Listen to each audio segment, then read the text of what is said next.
Tonight on the MTN News, a drug burn gone wrong. Smoke pours into the Yellowstone Valley Animal Shelter, leaving employees sick and animals rushed outside. I'm super frustrated because I feel like this could have been prevented. We dig into how often that incinerator is used to destroy narcotics. Tenants at Rose Park Plaza say they're fed up with unsafe conditions. What we're asking for is we're not asking for the stars. We're asking for basic human rights. Now they're uniting to form a tenant union. And from rushing rivers to breathtaking views. It's just one of those where the views changed every single turn that we made. One Wyoming trail near Dayton has it all. Your MTN 530 News starts right now. From Montana's news leader, this is the MTN 530 News. Good evening. Thanks for joining us tonight. I'm Andrea Lutz. And I'm Russ Riesinger. A drug burn gone wrong at a city-owned incinerator sent smoke into the Yellowstone Valley Animal Shelter, leaving more than a dozen employees sick and exposed to meth, and forcing animals to be rushed outside. Tonight, our Isabel Spartz looks into how often that incinerator is used to dispose narcotics, including the FBI's recent burn that led to the incident. It may seem like wash day here at the Yellowstone Valley Animal Shelter, but it's the aftermath of a shocking situation. We're really, really lucky. Executive Director Trinity Halverson was sitting outside Wednesday when she noticed a strange smell coming from the building. The little bit longer that I could smell it, I knew that it was something burning in the crematorium, like the incinerary. Within minutes, thick smoke filled the building. Several of my staff were coughing. We were trying to pull everybody out to get them out of that smoke because there was billowing smoke out of the room. Employees like Lizette Worthy rushed to evacuate animals to safety, and after several hours, 14 shelter employees went to Billings Clinic to be treated and were shocked to discover what was in the air. One of our board members got a call from City Administrator Chris Kokolsky, and he let us know that after doing some research, he got confirmation that they were burning methamphetamine.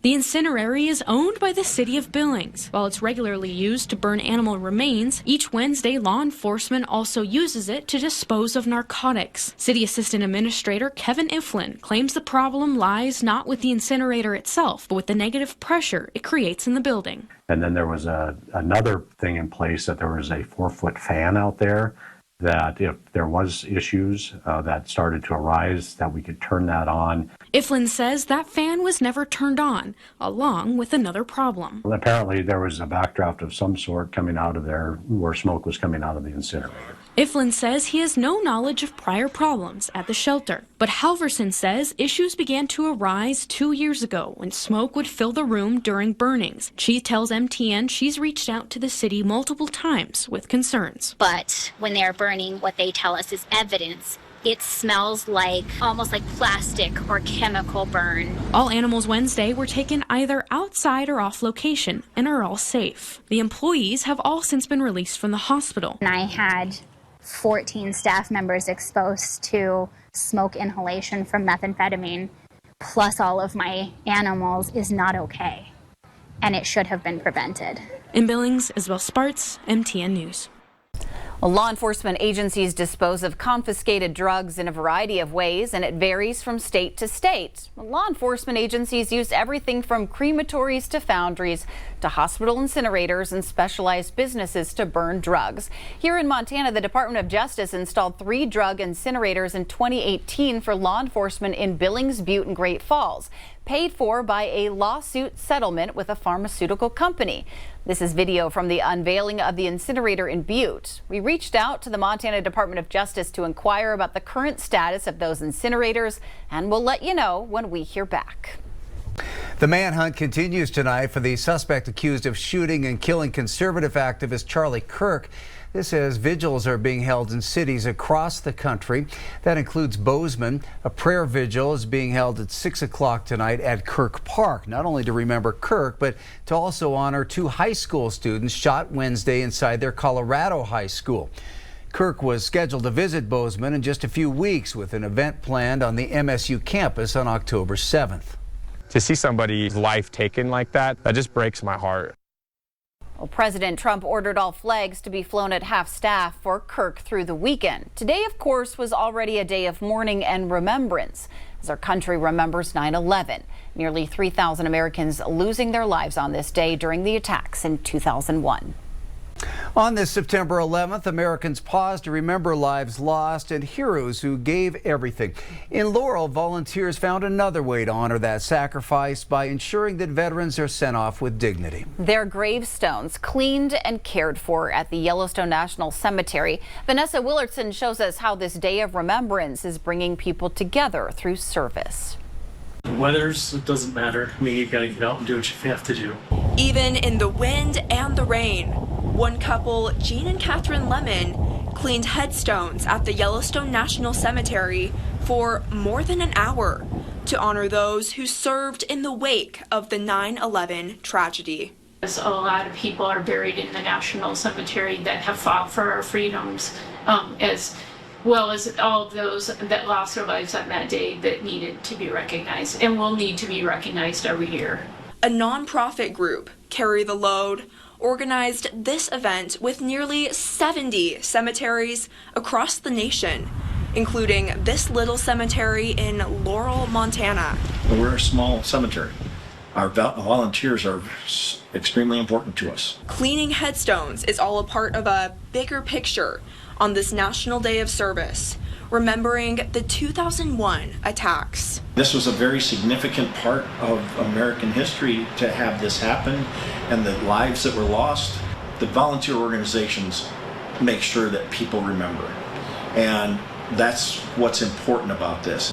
The event does more than honor the first responders and people who served in the military in the past. For the Lemons, they're honoring the first responders and people in the military who are serving our country right now. We currently have 2 Marines serving, our oldest son and our youngest daughter. I think it's great that we could come out today and clean the headstones of soldiers that had fought for our freedom. In Billings, Vanessa Willardson, MTN News. We're already seeing some wild weather, strong storms, gusty wind, and even some hail could still roll through. And this weekend could finally give us a break from the heat. Our Jason Stiff is tracking it all in his first forecast. Jason.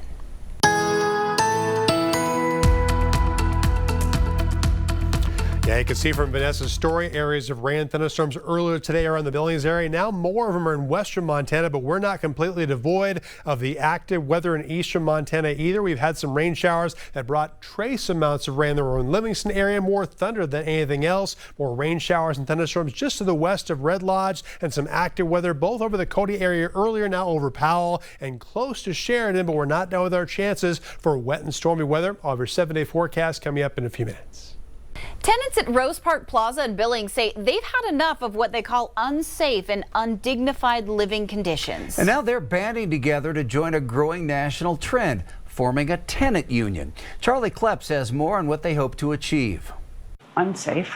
Oh, it's unacceptable. Those are the words floating around the Rose Park Plaza. It's not safe. As residents say their living conditions have become hazardous. We're paying to live here, and these are not livable conditions. Problems like mold, holes in walls, and peeling floorboards. There is obviously some maintenance, long-term problems that have failed to be addressed. And a remodeling process that residents say has been done improperly, leaving holes in windows like this one. They have continued to disregard just our human dignity. Residents say they've complained about all of this to their landlord, a national corporation called Capital Realty Group, but to no avail. I think it's a really good example of abuse of power. These people looked at us as people that needed a low-income place, that were desperate for somewhere to live, and they can treat us however they want. And the residents here aren't alone in their frustration. In the past 2 months, 6 Capital Realty Group-owned properties have formed tenant unions in an effort to fight back. The laws are not set up to have tenants' backs. Similar things are happening already in Montana. Benjamin Finnegan is an organizer with the National Tenant Union Federation and is based in Bozeman, a city with 500 members involved in its own tenant union. The power is really in the collective of the tenants. And that movement has now made its way to Billings, with Rose Park Plaza forming its own union, which Finnegan says can provide legal resources and an avenue to a collectively bargained lease. What that means is that the tenants and the landlord sit down together at the bargaining table, and they, line by line, agree on all the terms of the lease. We're not asking for the stars. We're asking for basic human rights. A request residents feel is more than fair and remain hopeful that it could lead to change with a meeting scheduled for Friday. I really feel like that the union has the capability and has the strength to be able to get our needs met. Not only is this going to affect me and my mom, who I love, and my little brother, who I love, but other people. And that's what I'm fighting for. And that meeting will take place here at the Rose Park Plaza Apartments on Friday at 5 p.m., where residents will join together to continue their push to form a union in an effort they say to better protect themselves. In Billings, Charlie Kleps, MTN News.